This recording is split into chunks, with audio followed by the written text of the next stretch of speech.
De hecho, era la noticia que llevábamos unos 2500 años esperando, sobre todo nosotros, los educadores. Es la República de Platón realizada.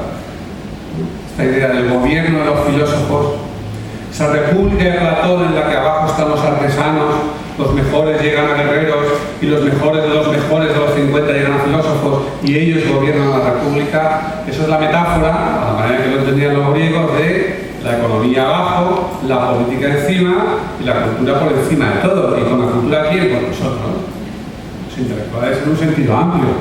Todos los que manejamos datos, información, conocimiento. Llega nuestro momento, la aurora del gran día, por fin lo que cuenta es la educación. Ya veremos. Por fin lo que cuenta la educación, primera parte de eso es que siempre decimos, y eso será una sociedad justa. Esa es la idea que tenía Platón, esa es la sociedad justa.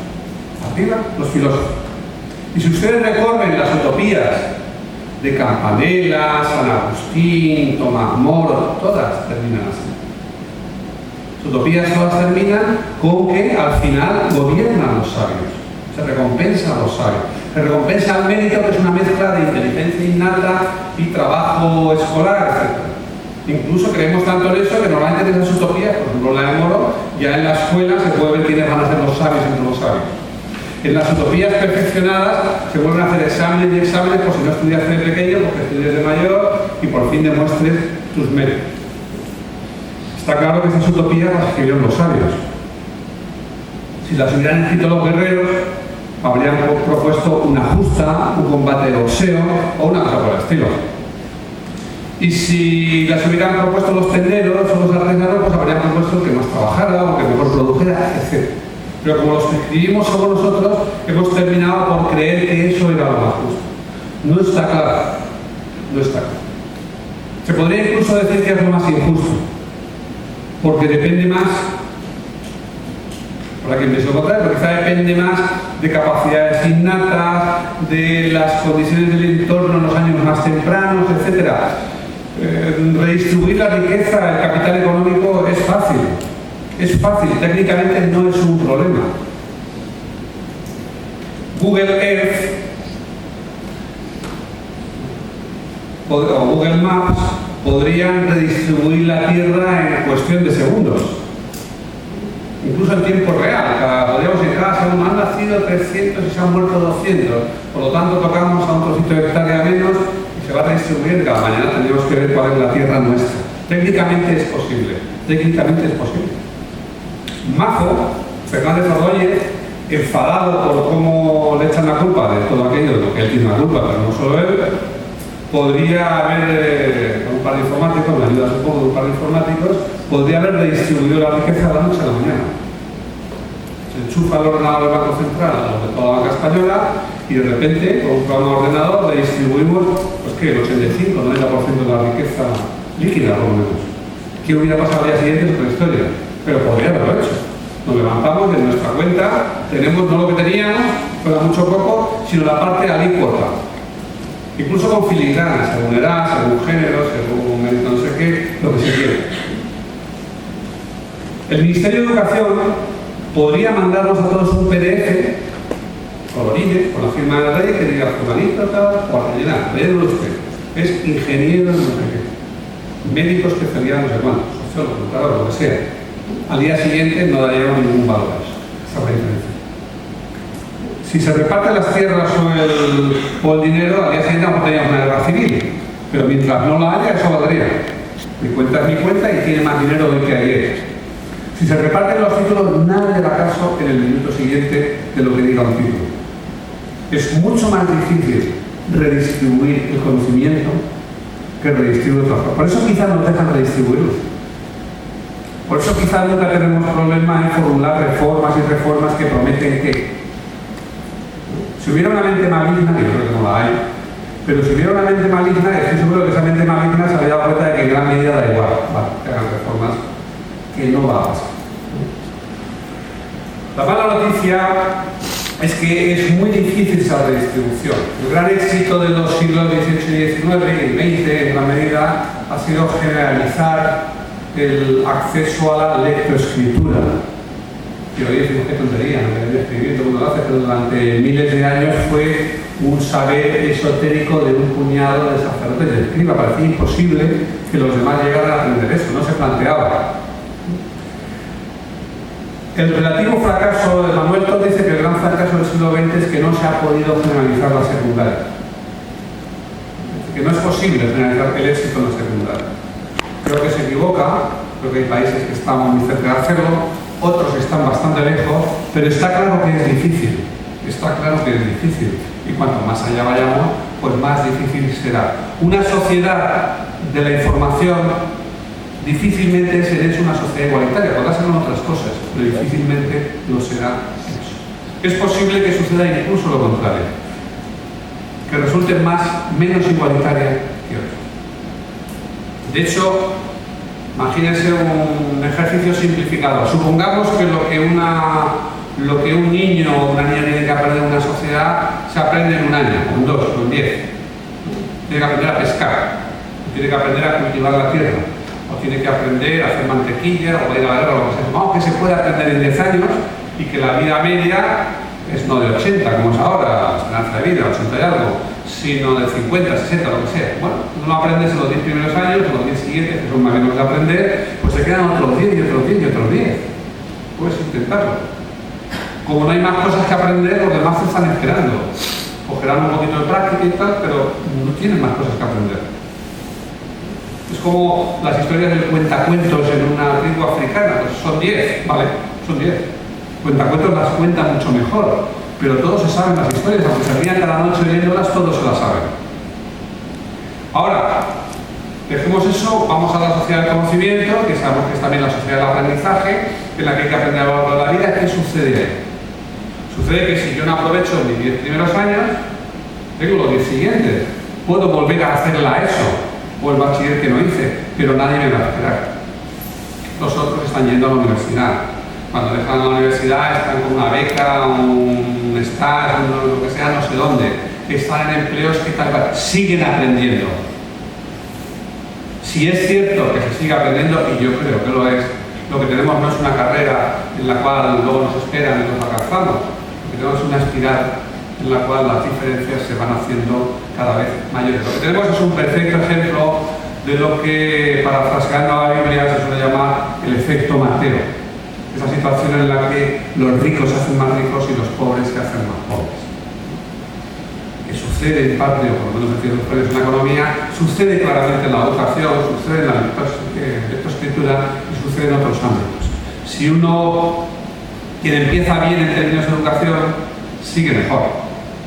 Si haces una ESO estupenda, vas al bachiller, luego a la universidad, si nada trunca eso, pues luego serás becario precario, pero en términos de aprendizaje un becario precario sigue aprendiendo mucho, luego va a un empleo, y en ese empleo será un empleo enriquecedor, probablemente en el sentido de que aprenderá otras cosas, volverá con confianza al sistema educativo, aprenderá por cuenta propia. No será ese su problema. Si por el contrario no terminas la ESO, bueno, en España no puedes ni continuar, o prácticamente todavía no puedes continuar. Si no haces eso, pierdes confianza en ti mismo, no vas a tener empleo, vas a tener empleos mucho más rutinarios en los que no se aprende, sino que se olvida lo que se aprendió. No te van a elegir para la formación continua. A los que tienen un alto nivel educativo, los patronos los eligen para ver si los promocionan, los que lo tienen bajo para ver si los despiden. Cuando cada vez que hay un pequeño cambio en las técnicas de producción o lo que sea, no tendrás confianza en ti mismo para abrir un ordenador y aprender un programa por tu cuenta, etcétera, etcétera. No me extiendo, pero podríamos demostrar a través de experiencias, estudios de caso, estadísticas, etcétera, cómo eso es, insisto, una espiral. Las diferencias se van agradando. Siempre hay el caso del que aprendió mucho y cae, y siempre hay el caso del que empezó mal y termina bien. Esas son unas anécdotas. Cuando hablamos de miles, decenas de miles o millones de personas, no hay anécdotas. Nos vamos que se cumple eso. Quien empieza bien sigue mejor, quien empieza mal termina peor. El tercer gran proceso de cambio o elemento de cambio es el cambio mismo. No importa en qué dirección cambie la sociedad, no importa en qué dirección vaya, el hecho mismo del cambio es esencial para la extensión escolar. Déjenme explicarlo postulando que la humanidad ha vivido tres grandes etapas. Para ser exactos, ha vivido una enorme época desde el punto de vista del cambio, otra más cortita y otra que está empezando.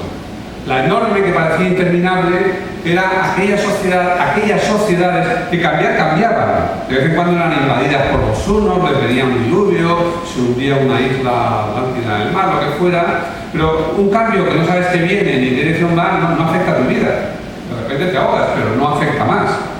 No hay nada que hacer respecto a eso.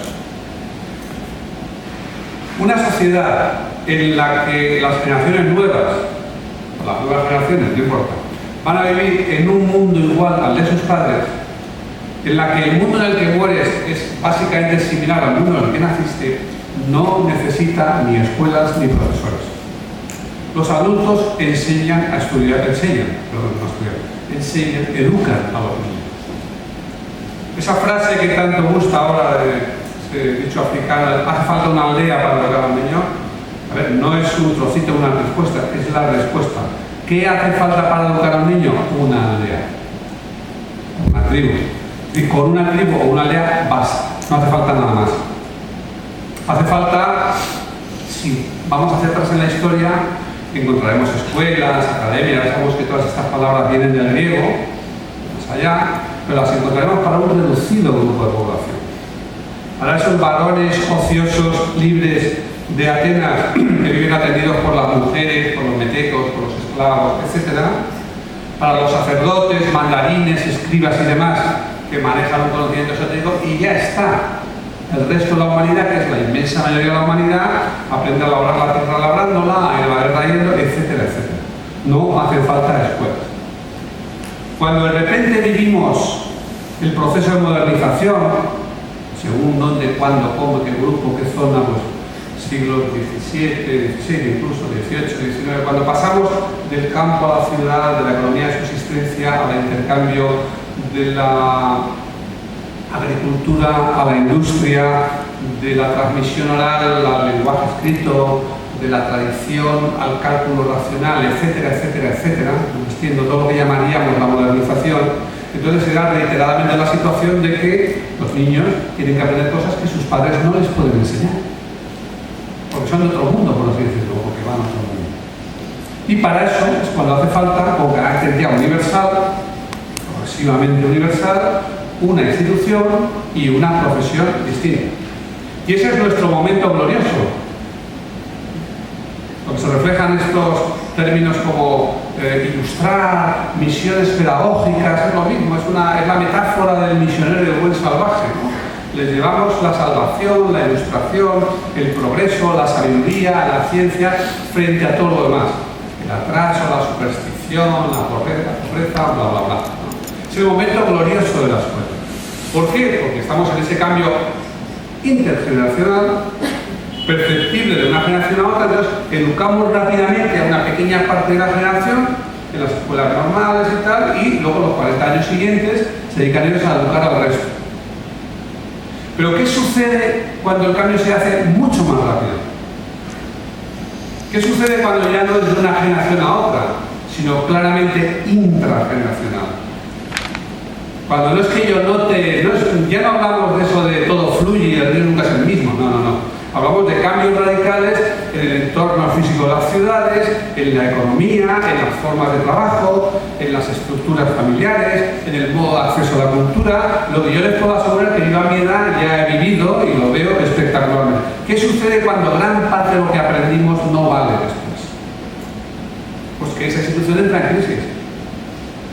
Se rompe el ciclo del conjunto de las personas, que ya no es aprendemos de pequeños, trabajamos luego y descansamos de ancianitos. Eso es lo que queremos decir cuando hablamos de sociedad de aprendizaje, formación continua, etcétera, etcétera. Pero es que se rompe también el ciclo del profesional. Ya no vale lo de voy a la escuela normal y con eso y unas lecturas seguiré trabajando el resto de mi vida. No funciona, no puede funcionar. Una gran parte de lo que aprendemos ya no vale poco tiempo. Y lo malo no es eso, lo malo es que ni siquiera sabemos qué parte. Y entonces nos encontramos con que, por un lado, la escuela pierde el monopolio del conocimiento. Nadie puede esperar para que los niños, adolescentes, etcétera, adquieran tal o cual conocimiento, o tal cual capacidad, o desarrollen tal cual competencia o habilidad, lo que ustedes quieran, me da igual que sea, como lo llamen, no podemos esperar a que los tengan los profesores, no podemos.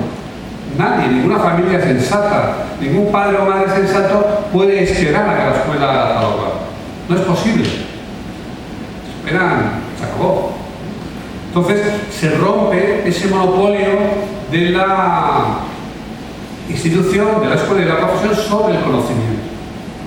Y necesitamos de ese conocimiento que está fuera, que está en la comunidad. De ahí la importancia de la apertura de la escuela, de trabajo en red, de contar con la cooperación de la comunidad, y no para infrarrobos, no para distribuir las meriendas de las actividades escolares, no para ayudarnos, sino para hacer las cosas que nosotros no sabemos hacer, porque no podemos saberlo todo. Porque no podemos saberlo todo. No es que no podamos saberlo todo, es que no podemos saber muchas de las cosas fundamentales. Y sin embargo hay gente que las sabe, si no, no existirían. Hay gente que las sabe entre los padres y madres de los alumnos, en la comunidad, en las instituciones, en los otros servicios públicos, en las empresas, etcétera, etcétera, etcétera. Igual que la escuela dio la patada a la familia en su momento y a la comunidad y les dijo, todo lo que sabéis no vale. Todo esto que sabéis sobre caracoles, cómo cazar pájaros, cómo cultivar la tierra, cómo trabajar, esto no vale para nada. Lo que tenéis que hacer es aprender, pues ahora está pasando lo mismo. Digamos que la institución, que no tiene 1 millón de personas, está mejor defendida, pero más o menos, claro, que cada vez más gente dice, bueno, lo que vais a aprender no vale. Todo esto que estáis enseñando no vale mucho, hombre, vale, pero es bastante insuficiente. Está sesgado, está limitado, está muy por detrás de las necesidades. Esto, claro, se traduce en un cambio de la posición de la escuela. Si entramos en la sociedad de la información y el conocimiento, claro, para eso, ¿no? La aurora de la grande, por fin todo el mundo ya sabe que no va a heredar unas tierras o un taller o no sé qué. Por fin todo el mundo sabe que su padre no le puede transmitir el puesto de trabajo, por consiguiente todo el mundo sabe que tiene que venir aquí a estudiar. Es el momento, la gente tendría que estar llamando a las puertas de la escuela, llorando cuando se le acaba el periodo escolar, y dice, por favor, no me saquen de la ESO, por favor, explíquenme más, que sé que mi futuro depende de eso, y no es así. Y no está siendo así, es obvio que no es así. Cualquiera que esté en la práctica escolar lo sabe, cualquiera que la mire desde fuera también, ¿no? ¿Qué es lo que está pasando? Pues sucede que paradójicamente en la sociedad de la información la escuela tiene que competir de una manera que antes no tenía que hacerlo por atraer la atención del alumnado. En general no es un problema de la escuela, es un problema de todos. Es un problema de todas aquellas instituciones, entidades, lo que sea, que requieren la atención de la gente. En el mundo de la publicidad lo sabe muy bien. En el mundo de la publicidad saben lo difícil que es que la gente vea un anuncio. Antes era muy fácil. Había una sola televisión y todo el mundo, vamos, los anuncios eran incluso mejores que los programas, ¿no? La gente se sabía los anuncios de memoria, las canciones, etc. Ahora no. Ahora hay que pagar para que escuchen los anuncios. Ahora la empresa negocio del siglo, Google, se basa enteramente en que tiene un poquito más, puede ofrecer una probabilidad un poquito mayor de que un anuncio sea leído, porque tiene que ver con aquellas cosas que nos interesan. Hay operadoras de móviles que pagan por escuchar un anuncio. Pagan en minutos de conversación o lo que sea, si aguantan escuchar un anuncio. Hay páginas web que pagan por mirarlas, etc. Pero paguen o no paguen, cualquiera, sean publicitarios, curas, políticos, periódicos, todos saben que es muy difícil atraer la atención de la gente. Porque cuando hay sobreabundancia de algo, y eso es lo que hay en la sociedad de la información, es sobreabundancia de información y de conocimiento, lo que se convierte en escaso es lo que ese algo consume. La información consume atención. Si no hubiera información, si toda la información fuera porque hablan papá y mamá y las tablas de la ley, con sus 10 mandamientos cortitos, pues no habría problema. Puedes pasarte la vida leyendo eso una y otra vez. Cuando hay toda clase de información de conocimiento buena, mala, regular, por todas partes, el problema es conseguir la atención. La atención se convierte en un bien escaso. Eso vale para todos y vale en particular para las escuelas. Hasta el punto de que Miguel, que dice que leía lo que decíamos los sociólogos hace mucho tiempo, pues recordará, que cualquiera que haya un poco eso recordará, que a finales de los 60 y los 70 los sociólogos llegábamos y decíamos a los profesores: ojo, profesor, ¿tú te creías que la cultura escolar era la cultura? Que estabas enseñando lo que hay que enseñar, lo mejor de lo mejor, ¿no? Nosotros te vamos a descubrir que no es la cultura, no es la cultura, sino que es una cultura masculina o más masculina que femenina, más urbana que rural, más burguesa que trabajadora, más de la metrópoli que de la colonia, más tal que cual, es arbitraria. No es la cultura, sino que es arbitraria. Eso sigue siendo cierto. En mayor o menor medida sigue teniendo al menos un elemento de cierto. Pero lo que me interesa no es eso, lo que me interesa es que después de sumergirse en la cultura, el sociólogo en este caso, quien fuera, Nietzsche lo había hecho de otra manera antes, venía a decir: no, es que esto es arbitrario. El secreto final, el hallazgo final es que esto es arbitrario. Pues bien, lo que era el hallazgo final del sociólogo a los 40 o del filósofo a los 50, hoy es la pregunta que se hace cualquier adolescente a los 12. Y es: ¿por qué demonios tengo que escuchar esto? ¿Por qué demonios tengo que estar estudiando esto en vez de otra cosa? Y no pensemos que la pregunta es: ¿por qué tengo que estar en clase en lugar de estar leyendo manga o viendo a las mamachichos o lo que sea, ¿no? Porque claro, eso nos gusta mucho, ¿no? Que aquí está el conocimiento, lo serio, el esfuerzo, lo profundo.